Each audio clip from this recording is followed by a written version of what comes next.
Kenya's Transport Ministry directed that all cargo destined for Uganda, Rwanda and South Sudan be hauled to Naivasha ICD from 1st June, a directive that sparked a lot of debate among various stakeholders. Madereva watazidi kupoteza kazi, wengine wao hata waajiri wamechukua loan na itakuwa hawataweza kulipa hizi loan kutokana na huu uamuzi ambao serikali inataka kuchukua. Mombasa has no any other income. Doesn't have agriculture. It doesn't have industry. It does have nothing, but it survived because of the port. And in fact, ikiwa Mombasa itakuja chini, it means the whole coast province itakuja chini economically. Anywhere you go today, it's not about putting together a standalone industrial zone. It's a question of having a very broad-based special economic zone which can take into account all businesses, all sectors. With discussions of making the adherence of the directive optional off the table, Uganda has pointed out several gaps in the transport chain that makes it less favorable. Let Kenya try to make Naivasha attractive in way of reducing on some of the charges which the traders are talking about. But also, they could make Naivasha optional. Those who want to use Naivasha can use Naivasha. Those who feel that I have my 1-car container which I can move from Mombasa on a truck, then they should also be allowed to do that. Ugandan Minister for Works and Transport Edward Katumba Wamala says truckers have reservations on efficiency characterized by delays arising at loading and offloading facilities at Naivasha.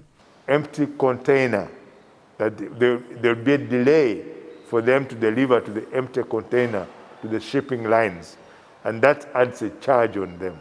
Further, truckers raise the issue of accommodation for the clearing agents and their members of staff, as well as the poor road network between Naivasha and Malaba that has seen cargo trucks move at a much slower pace. Secondly, they don't see how the movement of goods to Naivasha will take away the truck drivers from the chain.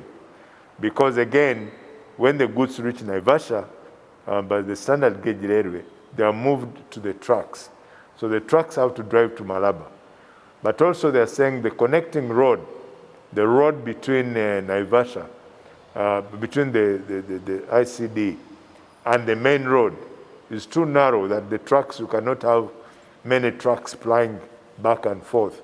In about 12 months, you would have the railway from here all the way to Logono Station, then Logono Station all the way to Malaba.